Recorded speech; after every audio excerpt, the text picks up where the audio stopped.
सलामुअलैकुम, नमस्कार। मैं हूं रहबर सिवारी और आप देख रहे हैं एडी टीवी 72 नेटवर्क। गुजरात चुनाव पूरी तरह से शबाब पर पहुंच चुका है। 1 दिसंबर को प्रथम चरण का मतदान होना है। 89 सीट के लिए 388 प्रत्याशी मैदान में हैं। सभी ने अपनी पूरी ताकत झोंक रखी है अपनी अपनी जीत सुनिश्चित करने के लिए। चुनाव प्रचार समाप्त हो चुका है। अब दावे का दौर शुरू हो चुका है। गुजरात चुनाव पूरी तरह से अगर देखा जाए तो भारतीय जनता पार्टी प्रधानमंत्री नरेंद्र मोदी के चेहरे के इर्द गिर्द घूम रही है। प्रधानमंत्री नरेंद्र मोदी का जो चेहरा है उसके ऊपर वो चुनाव लड़ रही है। प्रधानमंत्री नरेंद्र मोदी का भरोसा है कि गुजरात की जनता एक बार फिर से गुजरात की सत्ता भारतीय जनता पार्टी के हाथ में सौंप देगी। गृह मंत्री से लेकर उत्तर प्रदेश के मुख्यमंत्री योगी आदित्यनाथ भी लगातार गुजरात में जमे हुए हैं और जीत सुनिश्चित करने के लिए ताबड़तोड़ उन्होंने बीते दिनों सभी ने मिलकर रैलियां भी की, रोड शो भी किया, छोटे छोटे जगह पे सभाएं भी किया और विभिन्न प्रकार के दावे वादे भी किए गए। इस बार गुजरात चुनाव की जो सबसे बड़ी बात है वो ये है कि इस बार किसी प्रकार का कोई मुद्दा नहीं है। ना तो मंदिर का मुद्दा किसी प्रकार का है, ना जीएसटी का मुद्दा है, ना नोटबंदी का मुद्दा है। किसी प्रकार का कोई मुद्दा नहीं, बगैर मुद्दे की लड़ाई हो रही है। हाँ, यह अलग बात है कि चुनाव का ध्रुवीकरण करने के लिए भारतीय जनता पार्टी ने पूरी ताकत झोंक दिया है। पाटीदार कहा जाए, व्यापारी देखा जाए, आदिवासी कहा जाए, देखा जाए, अनुसूचित जाति के जो मतदाता हैं उनका रुझान किस तरफ होगा ये तो पहली तारीख को होने वाले मतदान से ही कुछ हद तक जाहिर हो जाएगा। रहा मुसलमानों का सवाल, तो मुसलमानों का कहना है कि जब भी चुनाव आता है तो हिंदू मुसलमान हो जाता है, इसलिए हमारे मतदान का कोई वो नहीं है, ना कोई उसका फ़ायदा है कि हम किसको मतदान करते हैं, कौन जीतता है कौन हारता है, क्योंकि अंत में आकर सब कुछ हिंदू मुस्लिम पर डिपेंड करता है। बहरहाल भारतीय जनता पार्टी को पूरा भरोसा है कि वो नरेंद्र मोदी के चेहरे पर, उनके चेहरे के भरोसे चुनाव जीत जाएंगे और सत्ता एक बार फिर से भारतीय जनता पार्टी के हाथ में आ जाएगी। वहीं दूसरी तरफ आम आदमी पार्टी ने ज़ोर आजमाइश कर रखी है। उनका दावा भी है कि हम चुनाव जीत रहे हैं। अभी बीते दिनों 2 दिन पहले ही आम आदमी पार्टी के राष्ट्रीय अध्यक्ष व दिल्ली के मुख्यमंत्री अरविंद केजरीवाल ने बाकायदा प्रेस कॉन्फ्रेंस के दौरान लिख कर दिया कि मैं लिख कर देता हूं कि गुजरात में आम आदमी पार्टी की सरकार बनने जा रही है। उन्होंने बीते पंजाब चुनाव में भी उन्होंने लिखकर भविष्यवाणी किया था कि पंजाब में पंजाब में आम आदमी पार्टी की सरकार बनने जा रही है।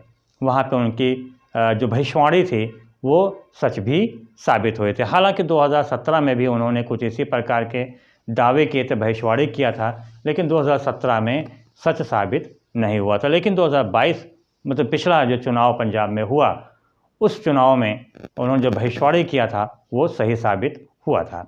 अब वही भविष्यवाणी उन्होंने गुजरात चुनाव को लेकर भी किया है और लिखित बाकायदा उन्होंने जारी किया कि मैं लिखित भविष्यवाणी करता हूं कि आम आदमी पार्टी की सरकार गुजरात में बनने के लिए जा रही है। बहरहाल देखना ये होगा कि आम आदमी पार्टी को कितनी सीटें मिलती हैं, ये तो आने वाला समय ही बताएगा। हालांकि अभी बीते दिनों जो सूरत में स्थानीय चुनाव हुए थे उसमें आम आदमी पार्टी प्रत्याशी को बेहतर प्रदर्शन हुआ था, वो अच्छी सीटें आम आदमी पार्टी को मिली भी थीं।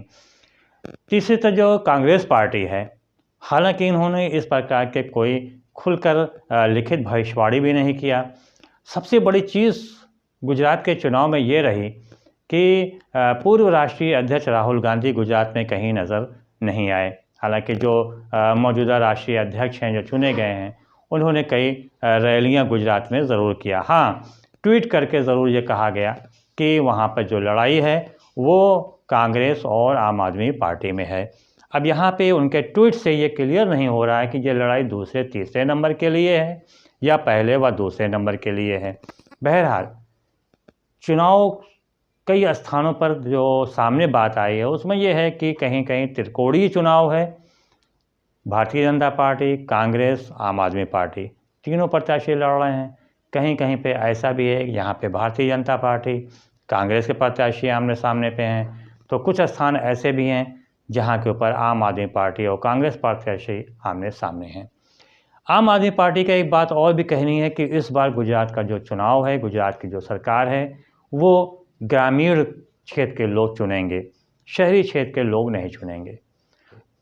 दूसरी तरफ उन्होंने आम आदमी पार्टी के जो राष्ट्रीय अध्यक्ष हैं अरविंद केजरीवाल, उन्होंने ये भी दावा किया है कि व्यापारी संगठन जो है, व्यापारी जो हैं वो पूरी तरह से आम आदमी पार्टी के हैं, साथ में हैं, उनका सहयोग कर रहे हैं। ये अलग बात है कि वो किसी भी प्रकार की कार्रवाई के डर से वो आम आदमी पार्टी का समर्थन खुलकर नहीं कर पा रहे हैं। यह दावा अरविंद केजरीवाल का। लेकिन जिस हिसाब से पिछले चुनाव में देखा गया है कि तमाम जो व्यापारी संगठन हैं वो पूरी तरह से भारतीय जनता पार्टी के साथ में रहे हैं, चाहे वो जीएसटी का मुद्दा रहा हो, नोटबंदी का मुद्दा रहा हो, उन मुद्दों में भी व्यापारी पूरी तरह से भारतीय जनता पार्टी के साथ थे। इस बार किसी प्रकार का कोई मुद्दा नहीं है। हाँ, समस्या जो है वो महंगाई है और बेरोज़गारी है, इस तरह के मुद्दे ज़रूर हैं। लेकिन पूरे चुनाव भर जो पहले चरण का मतदान हुआ है उसमें जितनी भी रैलियाँ जिन लोगों ने किया, किसी ने भी महंगाई और बेरोज़गारी की बात को ऊपर नहीं उठाया। सभी ने अपने अपने दावे किए हैं, वादे किए हैं। बहरहाल आने वाला वक्त पे जब परिणाम सामने आएगा उसी समय तो ये साफ़ हो सकेगा कि किसकी जीत हुई, किसको गुजरात की सत्ता मिली। क्या भारतीय जनता पार्टी इतिहास दोहराएगा या फिर आम आदमी पार्टी गुजरात में सरकार बना के एक नया कीर्तिमान स्थापित करेगा, या कांग्रेस अपनी खोई हुई ज़मीन को फिर से वापस पा लेगा।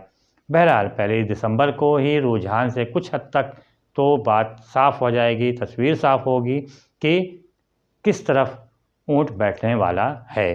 तो बहरहाल दोस्तों, अगर आपको हमारा ये वीडियो पसंद आया हो तो ज़्यादा से ज़्यादा लाइक कीजिएगा, शेयर कीजिएगा, कमेंट कीजिएगा, और जो लोग हमारे चैनल पे नए आए हैं वो लोग ज़रूर से ज़रूर सब्सक्राइब कीजिएगा, ताकि आप तक हम इसी प्रकार से देश दुनिया की खबरों को पहुंचाते रहें और गुजरात की जो तस्वीर है वो आप तक हम साफ़ सुथरे ढंग से और अच्छे ढंग से आप तक पहुंचाते रहें। बहुत बहुत धन्यवाद। जय हिंद, जय भारत।